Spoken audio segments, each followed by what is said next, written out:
Hello ළමයි කොහොමද ඉතින් ඔයාලට ඒ ලෙවල් වලට තව මාස දෙකයි නේද? මේ මාස දෙකෙන් ඒ තුනක් ගන්න විදිහට වැඩ කරන විදිය තමයි අද මම ඔයාලට වීඩියෝ එකෙන් කියන්න යන්නේ. ඉතින් ළමයි මුලින්ම ඔයාලා පාඩම් කරන්න ගන්න කලින් මුලින්ම ටයිම් ටේබල් එකක් හදාගන්න. එතකොට සබ්ජෙක්ට් තුනට අදාළව ටයිම් ටේබල් එක හදද්දී ඔයාලට මොකක් හරි අමාරු සබ්ජෙක්ට් එකක් තියෙනම් ඒ සබ්ජෙක්ට් එකට වැඩි බරක් දෙන්න. ඊට පස්සේ තමයි ළමයි සමහර ළමයින්ට උදේට පාඩම් කරන්න පුළුවන්. සමහර අයට රැයට පාඩම් කරන්න පුළුවන්. ගොඩක් වෙලාවට ළමයි අපි ස්කූල් ගිහිල්ලා රැට ඊට පස්සේ ක්ලාස් එකටලා එනකොට සමහරලාට 6-7 වෙන්න පුළුවන්. ඒ වෙලාවට ළමයි සමහරලාට ගොඩක් වෙලාවට අපි දවසේම කරපුව අපේ අර මනස තියෙනකොට මනස ෆ්‍රෙෂ් නැති නිසා සමහරලාට රැයට පාඩම් කරනවට වැඩිය අපිට උදේට පාඩම් කරන එක තමයි ලේසි. ඒ කියන්නේ අපිට උදේට පාඩම් කරන්නේ ගොඩක් වෙලාවට මතක හිටින එක වැඩි අර උදේට මනස ෆ්‍රෙෂ් වෙලා තියෙන නිසා. ඒ වුණාට සමහර ළමයි පුරුදු වෙලා ඉන්නේ රැයට පාඩම් කරන්න. සමහර ළමයි පුරුදු වෙලා ඉන්නේ උදේට පාඩම් කරන්න. ඔයාලට පහසු වෙලාවක පාඩම් කරන්න ඒක ප්‍රශ්නයක් නෑ.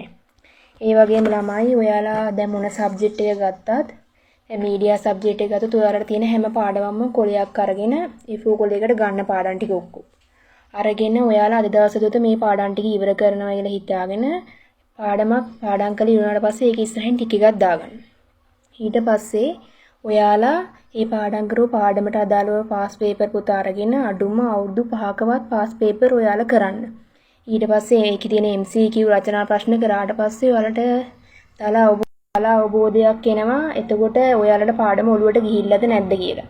ඊට පස්සේ ඔයාලට එතකොට අනුමානවත් හදා ගන්න පුළුවන්. ඔයාලට يعني මේ පාඩමේ මේ කොටසෙන් ඇවිල්ලා තියෙනවා මේ කොටසෙන් ඇවිල්ලා නැහැ කියන්නේ මේ පාර මේ කොටසෙන් එන්න පුළුවන් කියලා එහෙම අනුමානවත් ඔයාලට හදා ගන්න පුළුවන්.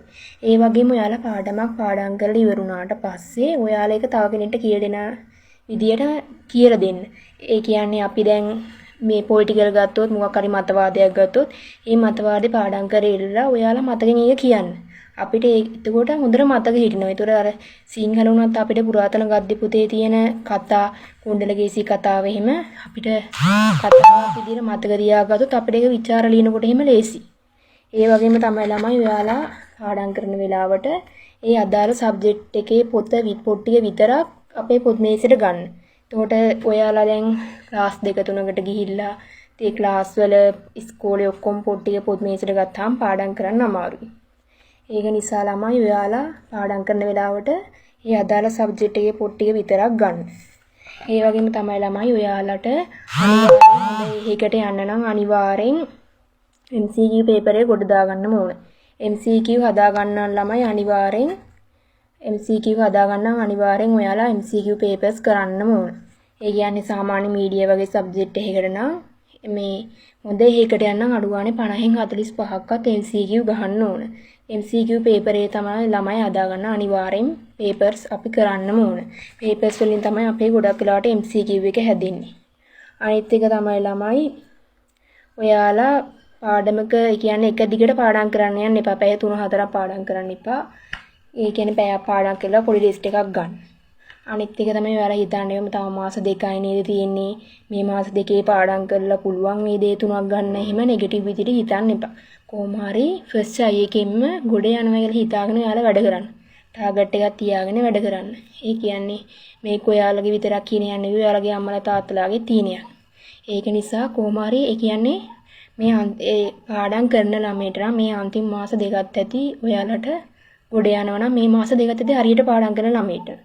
ඒක නිසා ළමයි ඔයාලා අනිවාර්යෙන් පාස් පේපර්ස් කරන්න පුළුවන් හැම වෙලාවකම පාඩම් කරන්න. ඒක තමයි ගොඩක් හොඳ රිසල්ට් ගත්ත ළමයිගේ රහස තමයි පාස් පේපර්ස්.